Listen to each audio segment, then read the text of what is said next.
Hey guys, welcome to another episode of Around the Table GTA.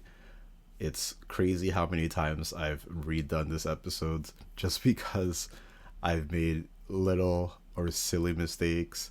There was a couple of takes where I completely butchered my own podcast name, as well as an episode where I was a couple of minutes in and I realized I was paving over another episode.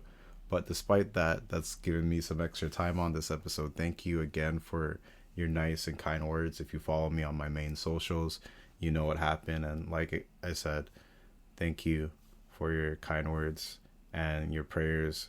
It helped me a lot through that hard time. And we're still recovering, but that doesn't mean we have to stop the grind, right? Thank you guys for appreciating this episode. This episode is about appreciation and its lasting effects. I've talked about appreciation in the past, but certain things that's happened recently have helped me develop this episode and even get that mindset. Even though it's 6 a.m., I'm on a grind set type of attitude. I don't think I'm going to be sleeping until like maybe noon, and then I'm just going to have a really weird week moving forward. But I only have one day off and work's been busy. I'm on a crazy project. I've been locked in everywhere else except for my personal life and my goals. The gym time is cut in half. Just taking care of myself is cut in half. And I've been stretching myself out to help my family, my workplace prepare for a lot of different things, right? But at the end of the day, we all do things for different rewards. Everybody's wired differently. Some people like money, some people like appreciation, and everything that you do is kind of a currency. I don't know why I said currency, but we're keeping that in.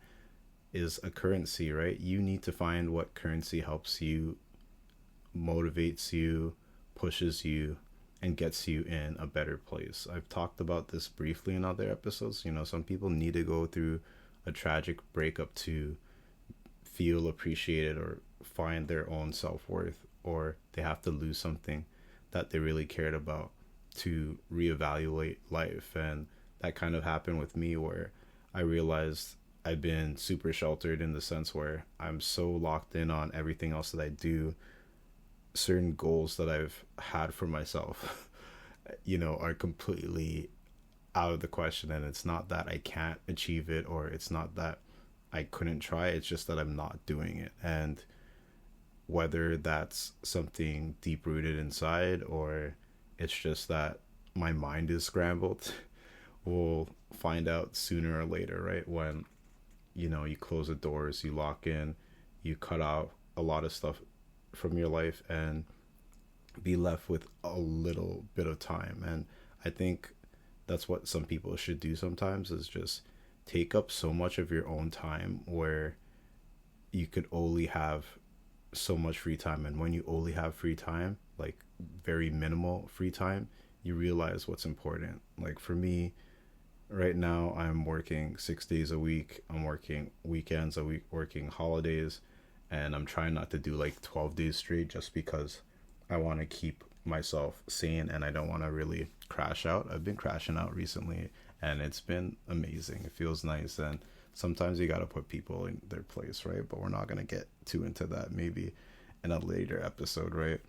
But sometimes people bring out the worst in you, and sometimes you have to show people the worst of you, or parts of you that you don't like to express too much, just so that they could get the message, or people could smarten up and be like, oh, this isn't the person to mess with, right?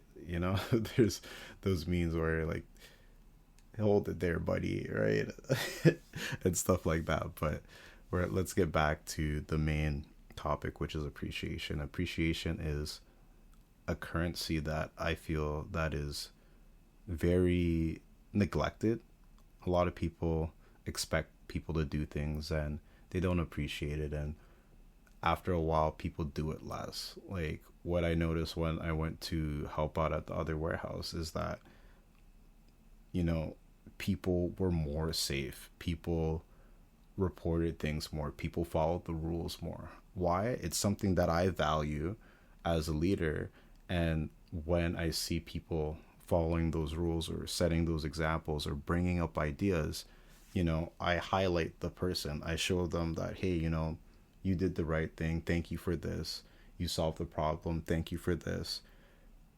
You showed up and brought up something that's a great idea that can help all of us. Thank you for this. And a lot of people don't understand how there is a basic thing where if you ask for something, most of the time, especially in a society or in an area where people are willing to give or people are pretty civil, people will give. Even in poorer areas or poorer communities, people will give, right? And if they can give, right? Especially if you're not a person that comes off in a certain way or grimy, people will give, right? That's why some people are faking being homeless because people will give, right? And it's that set of appreciation that has long lasting effects, right?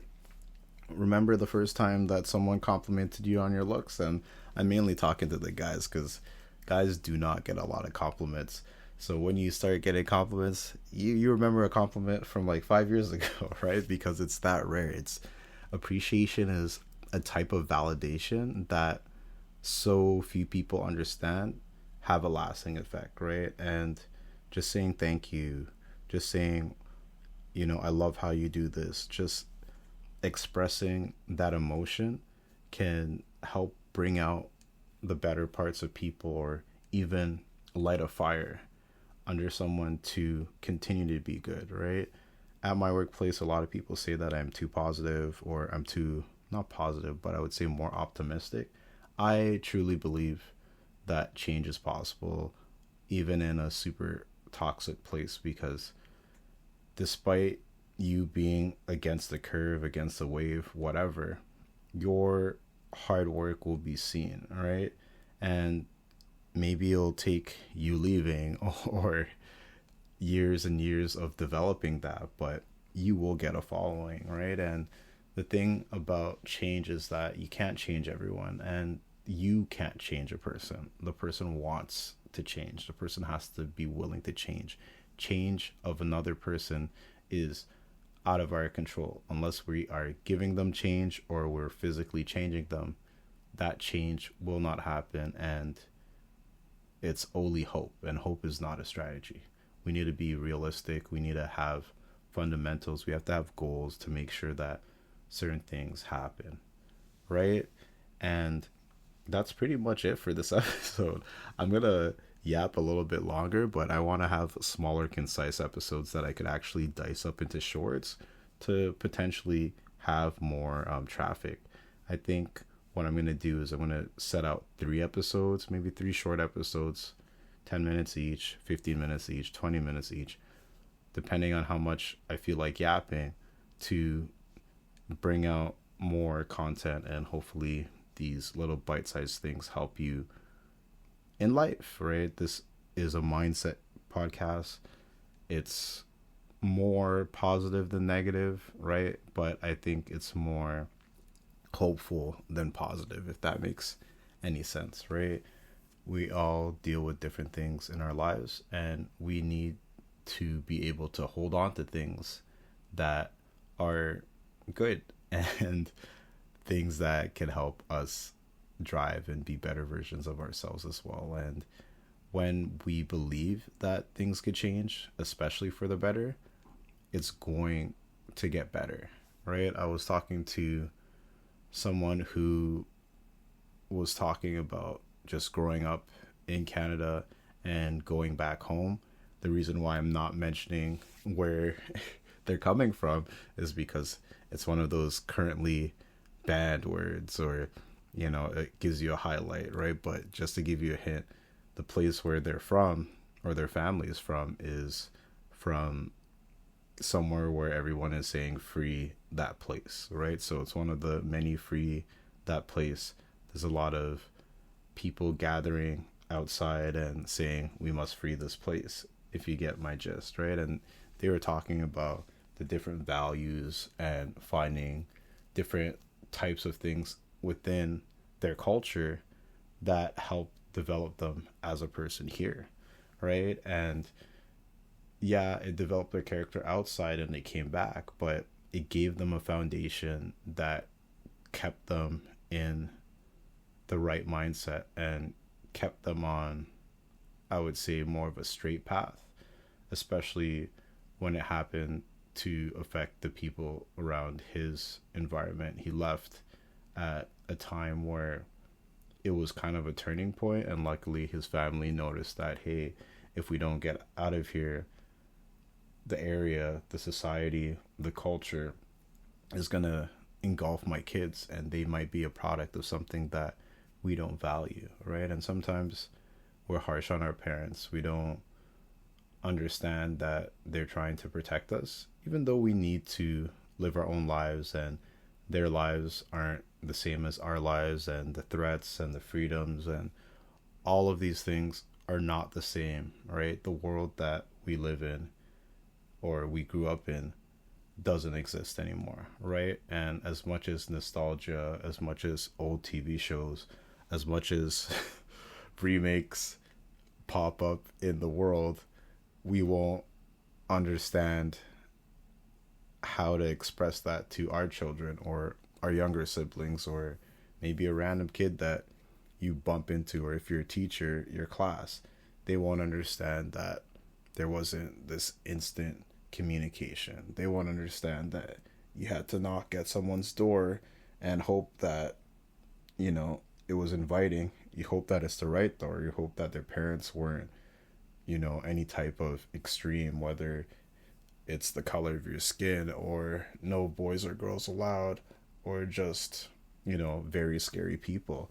I had friends, especially like when I was younger, where the first communities I had was everybody that looked like me and was born from where my parents were born. So my parents were a lot more lenient and they had a lot more trust. But when I moved to another neighborhood where it was a lot more multicultural, because they never exposed themselves to these other cultures, they only heard stories. And one thing that I do appreciate is that as much as it was a bit of rebellion, I immersed myself with a lot of different cultures and different people, and that opened up my eyes to how things can be different, as well as it made my parents more aware that we are a lot more alike than we think.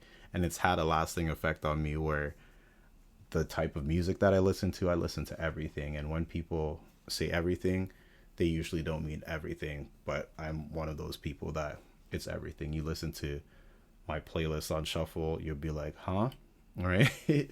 Because there's a lot of variety, right? And having that variety, having that will to change, having that will to listen to others and try to see their perspective despite disagreeing, helps you grow as a person. Because if you just surround yourself in an echo chamber where everybody has the same view, everybody has the same faith, everybody has the same type of lifestyle, how are we supposed to grow, right?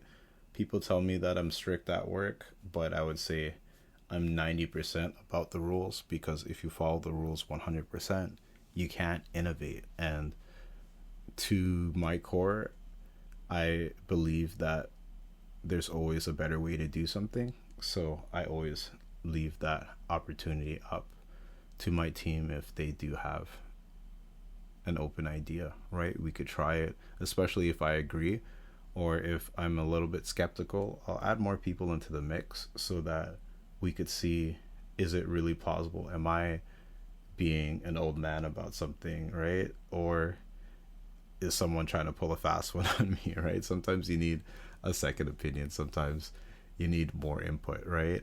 But just getting back to everything, I'm really appreciating free time now. Like I said, I'm at work nonstop now, and realistically, I was gonna go to work again.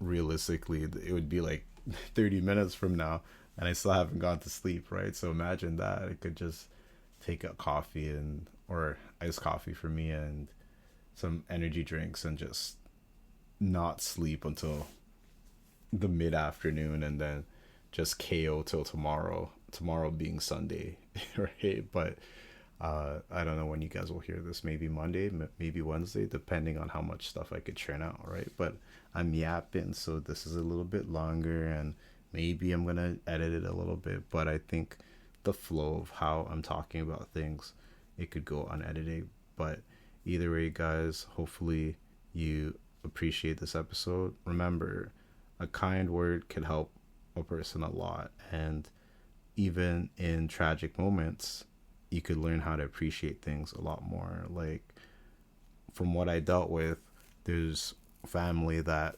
is talking to me more, or family that I met that I've never met before, or people just kind of check in and on me, and it's I don't want to say it's strange, right? But I am kind of like, I don't want to say like the grumpy cousin or uncle or whatever. I'm just doing my own thing, and I don't really bug people, right? I don't go out too much unless, you know, I'm summoned. So it's a little bit different, but I can yap. So the fact that I can yap, it's not going to be a rough transition, but it's just taking up my time, and I have to make it feel worth it a little bit more. But anyways, I'm done with the yapping. I hope you guys learn to appreciate more. I hope you guys show appreciation more, and think about a time where someone said something to you, whether it was positive or negative. Is that still affecting you now? Is it something that you should hold on to, or if it's something that you should let go? Anyways, hope you guys like this episode. Take care, and I'll catch you guys on the next one, because there will be a lot more. I need to get through my goals, so we're gonna see it.